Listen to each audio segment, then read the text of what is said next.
Teladoc Health is down 95% from its all-time high, and in this video, I am going to do an in-depth analysis by looking at the financials of the company, the balance sheet, and using my Excel spreadsheet to calculate the intrinsic value of the company. Starting with the financials, the COVID-19 pandemic helped drive sales, as they provide virtual healthcare services, and its revenues rose 98% and 85% in 2020 and 2021 respectively.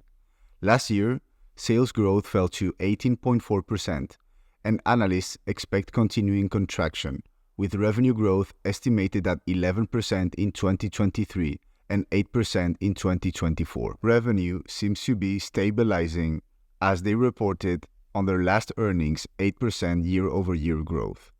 Moreover, the telehealth market is expected to grow at a compounded annual growth rate of 17.7% until 2026. Moving on to profit, this is an unprofitable company that is expected to become profitable in 5 years, which is a long time.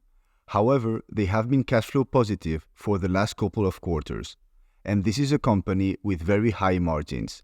Their current gross margin is around 70%, which is very positive. In order to calculate the intrinsic value of the company, I used my Excel spreadsheet, which tells me at what price you should buy a stock based on the assumptions about the future of the company that you put in. I did a 7-year analysis and did low, middle, and high assumptions. Right now, you're seeing 6 numbers. The top 3 are based on net income and the bottom 3 on free cash flow. They mean 2 things. First, that in order to make the desired annual return that I have put in, you need to pay these prices.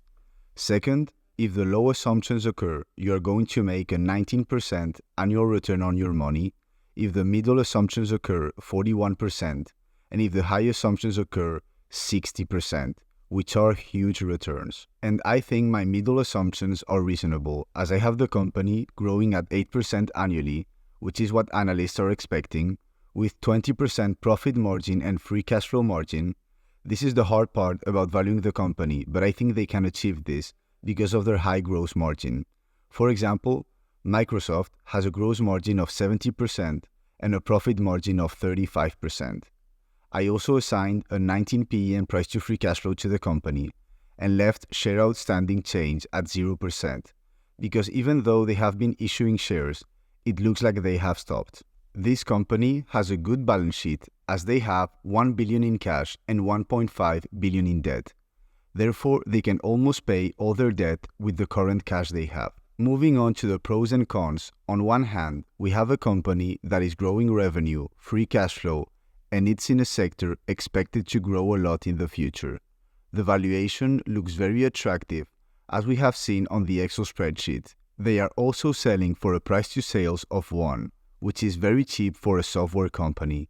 Just to put this into perspective, Palantir and Microsoft, which are also software companies, are selling for a price to sales of 19 and 12 respectively. We also have a company that has great margins and a good balance sheet. And this is a company that already has 80 million users and could have a lot of upside potential. On the other hand, investing in this company involves high risk and volatility. Although they are free cash flow positive, they are expected to get profitable in 5 years in terms of net income. Shares outstanding have also increased, which is a bad thing as it decreases your ownership in the company. I don't personally like investing in unprofitable companies because I find them harder to evaluate. However, if you like to invest in them and you believe in this company, this might be a great opportunity. And Cathie Woods thinks this as she purchased the stock the other day. I hope you enjoyed the analysis. Let me know what you think about the company in the comments, and I'll see you on the next one.